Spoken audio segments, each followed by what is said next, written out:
जी हां दोस्तों, पहली बार सीजीआई गवई का मोदी शाह को सीधी वार्निंग। अगर गड़बड़ किए तो हम लेंगे सख्त एक्शन। तो क्या बुरा फंसे साहब। बहुत स्वागत है आप सभी का। आप देख रहे हैं द राजनीति का विशेष सेगमेंट खबर और विश्लेषण। मैं हूं जब्बार खान। दोस्तों, सुप्रीम कोर्ट में ऐसा क्या हुआ कि मोदी सरकार के लिए संकट वाली स्थिति पैदा हो गई। आखिर सीजीआई गवई को इतने सख्त तेवर में आकर यह क्यों कहना पड़ा कि जब लोकतंत्र का एक अंग कर्तव्य निभाने में विफल हो जाए, क्या हम संविधान के रखवाले चुप बैठें। मुख्य न्यायाधीश बी आर गवई का यह धमाकेदार सवाल पूरे संवैधानिक ताने बाने को हिला गया। प्रेसिडेंशियल रेफरेंस पर 10 दिनों की तीखी बहस के बाद सुप्रीम कोर्ट ने फैसला तो सुरक्षित रखा, लेकिन सीजीआई की तीखी टिप्पणियां केंद्र सरकार और मोदी शाह को सख्त चेतावनी दे गई।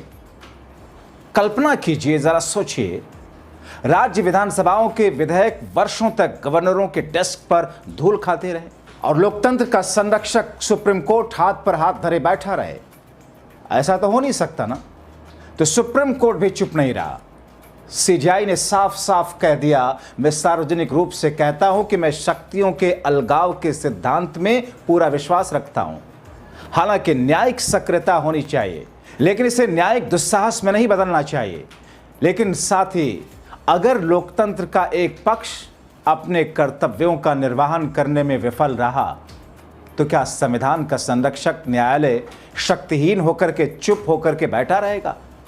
दोस्तों, सुप्रीम कोर्ट का इस अंदाज में इस तरीके से कहना, दरअसल चोट वहीं लगी जहां के लिए कंकड़ या पत्थर फेंका गया। जुमला वहीं फिट बैठा, वहीं तक गया जिसके लिए जुमला फेंका गया। सुप्रीम कोर्ट भी जानता है, जजेस भी समझते हैं, चीफ जस्टिस भी जानते और रोजमर्रा की जिंदगी में देखते हैं कि देश में मौजूदा हालात में बीते 11 वर्षों से हो क्या रहा है। और सरकार भी समझती है कि सुप्रीम कोर्ट में चीफ जस्टिस के पद पर बैठा हुआ एक शख्स, जिसे चीफ जस्टिस बनने में इसी सरकार ने पूर्ण रूप से सहायता दी या इसी सरकार ने उसे पहुंचाया। लेकिन कहते हैं ना, एक कहावत है हमारे गांव में कि बत्तख के बच्चों को तैरना सिखा रहे हो। यह दरअसल मोदी शाह सोच सकते हैं, लेकिन फिर दोस्तों सुप्रीम कोर्ट ने कहा कि नहीं, आपको जरूरत थी, आपने जो भी किया, लेकिन इस गद्दी पर, इस कुर्सी पर बैठ करके अगर मैं इतना भी नहीं कर सका, तो देश का इतिहास मुझे काले अक्षरों में नहीं बल्कि एक राक्षस के तौर पर जानेगा। दोस्तों, दरअसल मामला था तमिलनाडु के गवर्नर द्वारा विधेयकों को रोके जाने से जुड़े प्रेसिडेंशियल रेफरेंस पर सुप्रीम कोर्ट में सुनवाई का, और उस पर सुनवाई का आखिरी दिन था। प्रेसिडेंशियल रेफरेंस में सुप्रीम कोर्ट के 13 अप्रैल 2025 के उस फैसले पर स्पष्टीकरण मांगा गया, जिसमें राज्य विधानसभाओं द्वारा पारित विधेयकों पर गवर्नरों के लिए समय सीमा निर्धारित करने की बात कही गई। आपको जल्दी से बता देते हैं कि सुप्रीम कोर्ट का फैसला था क्या। प्रेसिडेंशियल रेफरेंस का आधार सुप्रीम कोर्ट के 13 अप्रैल 2025 का फैसला है, जिसमें तमिलनाडु सरकार द्वारा दायर एक याचिका पर सुनवाई करते हुए कोर्ट ने गवर्नर RN रवि के विधेयकों पर देरी करने को अवैध और मनमाना करार दिया था। और उस फैसले में कोर्ट ने कहा था कि राज्यपालों को विधानसभाओं द्वारा दोबारा भेजे गए विधेयकों पर सही समय के भीतर हस्ताक्षर करना ही होगा।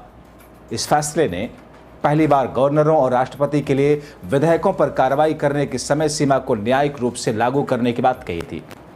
ऐसा नहीं होने पर बिल को अपने आप मंजूरी मिल जाने की बात भी कही गई।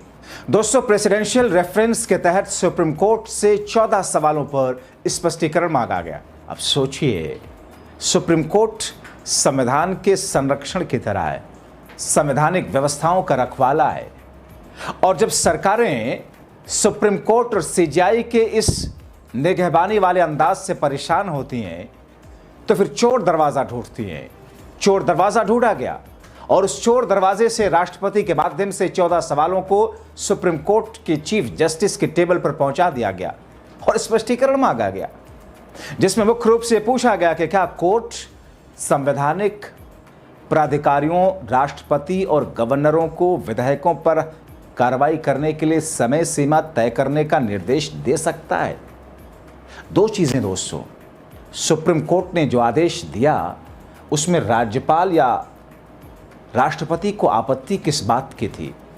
अगर कोई चीज़ गलत हो रही थी और उस गलती को सुधारने के लिए सुप्रीम कोर्ट ने कोई आदेश दिया, तो पहली बात ये कि क्या ये राष्ट्रपति या राज्यपालों की जो शक्तियां हैं उसमें इंक्रोचमेंट है?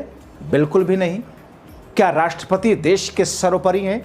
बिल्कुल भी नहीं, क्योंकि राष्ट्रपति का प्रोटोकॉल के हिसाब से प्रथम नागरिक तो कहे जाते हैं, मगर सुप्रीम कोर्ट संविधान के रखवाले के तौर पर जाना जाता है।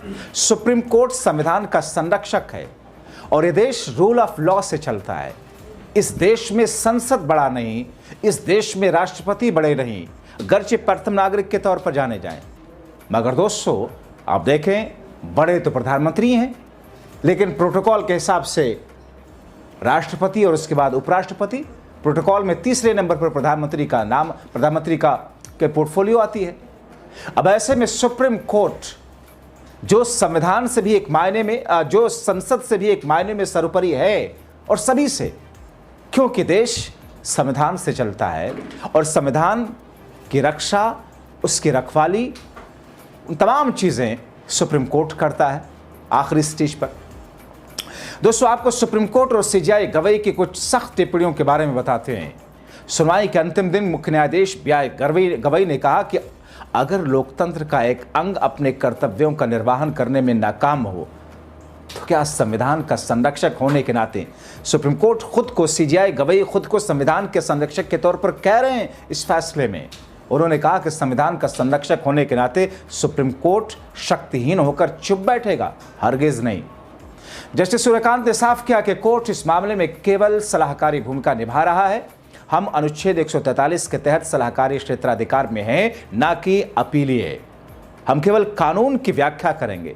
जस्टिस विक्रमनाथ और पीएस नरसिम्हा ने भी टिप्पणी की कि गवर्नर विधानसभाओं द्वारा पारित विधेयकों पर अनिश्चित काल तक नहीं बैठ सकते हैं। जस्टिस नरसिम्हा ने कहा कोई भी अंग संविधान के कामकाज को बाधित नहीं कर सकता।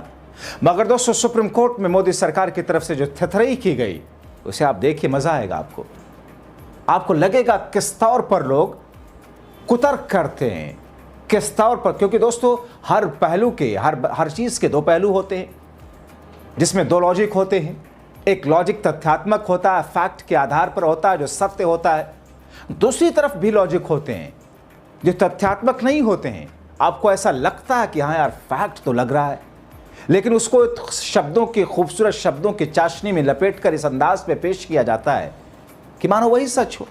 वो हिटलर ने एक बार कहा था कि किसी बात को बार बार, किसी झूठ को बार बार बोलो, जोर जोर बोलो, लगातार बोलो, एक दिन लोग उससे सच मान ही लेंगे। यही हो रहा है दोस्तों। केंद्र सरकार की ओर से सॉलिसिटर जनरल तुषार मेहता ने तर्क दिया कि गवर्नरों को विधायकों पर सहमति देने की शक्ति देने वाला अनुच्छेद 200 न्यायिक समीक्षा के दायरे से बाहर है।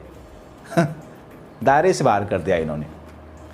अब सॉलिसिटर जनरल सुप्रीम कोर्ट में जो बात कर रहे हैं, दरअसल ये बात अमित शाह खुद कह रहे हैं, क्योंकि उन्हीं की तरफ से और मोदी की तरफ से वहां पेश में उन्होंने कहा कि गवर्नरों और राष्ट्रपति जैसे संवैधानिक प्राधिकारियों के विवेकाधीन शक्तियां संविधान द्वारा मान्यता प्राप्त हैं और इस पर समय सीमा लागू करना संविधान को फिर से लिखने के समान होगा। सत्ता के पृथक्करण के सिद्धांत का हवाला देते हुए कहा कि कार्यकारी और विधायी अंग भी संविधान के संरक्षक हैं। मोदी के मेहता ने कहा कि समय सीमा केवल वैधानिक प्राधिकारियों पर लागू हो सकती है, ना कि राष्ट्रपति या गवर्नरों जैसे संवैधानिक प्रक्रिया प्राधिकारियों पर। गजब अंदाज है दोस्तों। अब आपको जल्दी से राज्यों तक के भी तर्क बता देते हैं जिसे मोदी सरकार के वकील कैसे खारिज करते रहे। मगर सुप्रीम कोर्ट ने उन राज्यों को पूरी आज़ादी दी कहने की, बताने की, और सुप्रीम कोर्ट ने तवज्जो दी। तमिलनाडु की ओर से वरिष्ठ अधिवक्ता AM सिंघवी और P विल्सन ने तर्क दिया कि गवर्नर गणतंत्र में राजा की तरह व्यवहार नहीं कर सकते। गवर्नरों का विधेयकों पर अनिश्चितकाल तक रुकना विधान सीमाओं की संप्रभुता को कमजोर करता है। कपिल सिब्बल ने भी तर्क दिया कि संविधान गवर्नरों से तत्काल कार्रवाई की अपेक्षा करता है। जब संविधान स्पष्ट रूप से कहता है कि गवर्नर को तुरंत कार्रवाई करनी चाहिए, तो विधायकों को क्यों रोक करके रखा जा रहा है? यह एक संप्रभु कार्य है जिसे रोका नहीं जा सकता। सिब्बल ने कहा कि केंद्र का यह तर्क कि गवर्नरों को विधायक पर रोकने की असीमित शक्ति है, हास्यास्पद नतीजा देगा। दोस्तों, सुप्रीम कोर्ट द्वारा प्रेसिडेंशियल रेफरेंस पर सुनवाई के दौरान कोर्ट का यह सवाल कि क्या वो गवर्नरों की निष्क्रियता पर चुप बैठ सकता है, लोकतंत्र में न्यायिक हस्तक्षेप और सत्ता के पृथक्करण के बीच में संतुलन की जरूरत को दिखाता है। कोर्ट का आखिरी फैसला न केवल गवर्नरों और राष्ट्रपति की भूमिका को साफ करेगा, बल्कि केंद्र राज्य संबंधों के भविष्य को भी तय करेगा। लेकिन दोस्तों, जिस तरीके से इस पूरे प्रकरण को सामने रखा गया या ये पूरा प्रकरण सामने आया है, दरअसल ये दर्शाता है कि केंद्र की सरकार 11 वर्षों से किस तौर पर केंद्र के साथ साथ राज्यों के अंदर उन सरकारों को भी कंट्रोल करना चाहती जहां पर उनकी सरकारें नहीं। तो फिर दूसरा तरीका ढूंढ लिया, कहीं पर उपराज्यपाल बिठा करके, कहीं पर राज्यपाल बिठा करके। अब ऐसी स्थिति में दोस्तों, सुप्रीम कोर्ट में मामला जाने के बाद में सारी की सारी बाजी पलट गई और इसीलिए सुप्रीम कोर्ट ने कहा, क्योंकि बार बार सुप्रीम कोर्ट ने हाल के दिनों में अगर देखा जाए बार बार कुछ चीज़ों का निर्देश दिया, उन निर्देशों का पालन नहीं हुआ, न तो चुनाव आयोग ने किया न ही सरकार ने किया। इसीलिए सुप्रीम कोर्ट ने कहा कि आप कुछ भी करते रहोगे, मनमानी करते रहोगे और आप चाहते हैं कि हम खामोश होकर के बैठ जाएं, ये ऐसा नहीं होगा। और ये आखिरी वार्निंग है। तो दोस्तों, आप क्या कहेंगे सरकार पर सुप्रीम कोर्ट की इस तीखी और सख्त टिप्पणी के साथ साथ वार्निंग को लेकर के? अपनी राय कमेंट बॉक्स में ज़रूर लिखें। अभी के लिए इतना ही, बहुत शुक्रिया।